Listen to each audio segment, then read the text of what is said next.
And our next guest is the CEO of the Abdulla Al Ghurair Foundation for Education, which is one of the largest privately funded philanthropic foundations in the Arab region, supporting high-quality, technologically-based education opportunities for successful transitions for higher education and the later market and the labour market where you want to go in the future. Please welcome Dr. Sonia Jaffar. Very good to see you again. Thank you for having me again. No, it's such a great place to be. Indeed, it's a pleasure. So let's delve right into it. Education with AI. Mayford mentioned it earlier as well. There is such a strong force going that way. Is that the only way? Well, it's not the only way, but it is a way forward where we can scale and we can personalize. And so for us, we've been leveraging AI and investing in it for several years because we work in the learning to earning space. So very much, how do we leverage AI to look at the processes that are happening with HR, with education, so that those young people could have those experiences, but understand themselves and understand how to get into a job.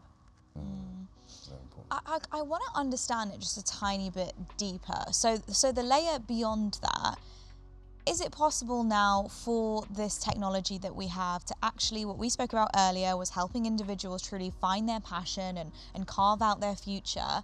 Is it really helping them hone into that even further and in more detail?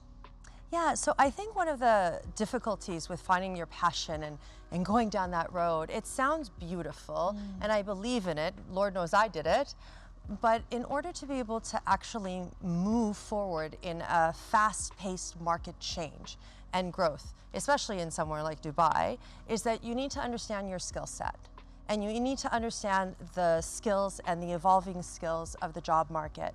And I think what's happened is people have lost themselves in trying to chase this course and trying to figure out what to do. And so what Abdulla Al Ghurair, our big bet is, it's a platform where as an individual you can actually identify your skills DNA. So what are your skill set, even if perhaps you haven't done project management, you've done something where you would be great at project management. What are the skills for that? And then on the other side of that, we help employers actually figure out how to describe a job in terms of skills and then do that matching. And so we're really going down to almost the molecular level and helping people find their way. Yeah. But that's why I'm very curious about, because back in the day, in the early 2000s, media wasn't it's a risk going into media for work because nobody thought media would boom, especially from the film industry and television industry.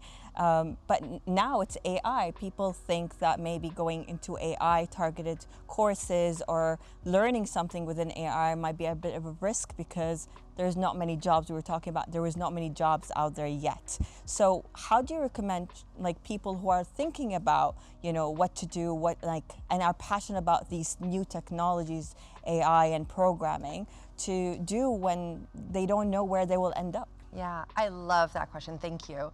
I think the way you framed it was really great in terms of we're in a changing world.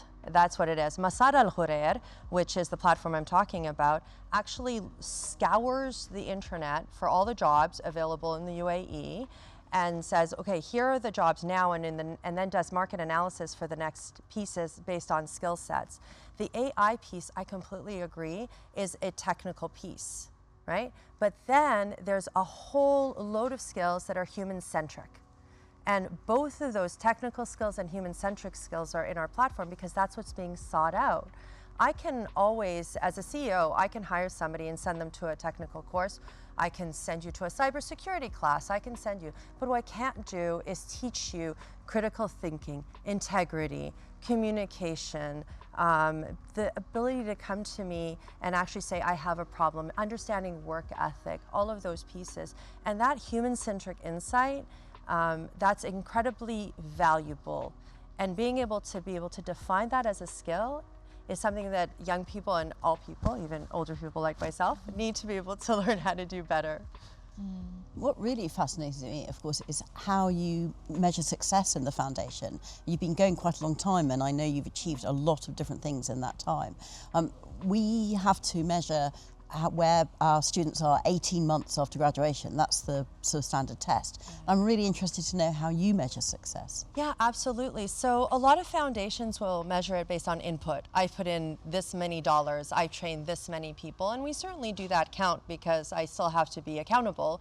But our success metrics are based on what happens in terms of post-training. So did they get a job? How long did they stay in that job? Did they get a promotion? So we have a lot of that. Paid internships for young people. You mentioned internships earlier. I love that. Work integrated learning has been something we've invested in, but we want them to be paid to make it more equal opportunity. And so all of those pieces are the metrics that we look at to be able to understand our success. What would you say? Why would you say English is an important skill to have? Well, first I want to say, because I'm in Dubai, I have to say I love Arabic. I think it's very important. The reality is English is the business language of the international. And when you have 26 nationalities in front of you, something has to be the common language. So that's one piece of it. The other piece of it is we have so much content for learning coming out, and AI learning in particular, that's coming out in English, that I don't want somebody, I want to train them in one language and have them miss out on being able to upskill themselves online. And that's mostly in English. We are definitely coming out with AI technology that translates on demand. And so I think that's going to facilitate the equity access piece. But it is just a really incredible skill. But I would say that because I speak French and some limited Arabic, I've also had other doors open to me. So I think all languages are important, but this is the common business language. You know, I feel like we could all sit here and talk for hours on this, and I really don't want Dr. Sonia to go, but we are so grateful that you've taken the time out to be with us here today, and I'm sure so many people at home have learned so much from you, so thank you. Thank you. No, thank you, and we hope to have you back very, very soon.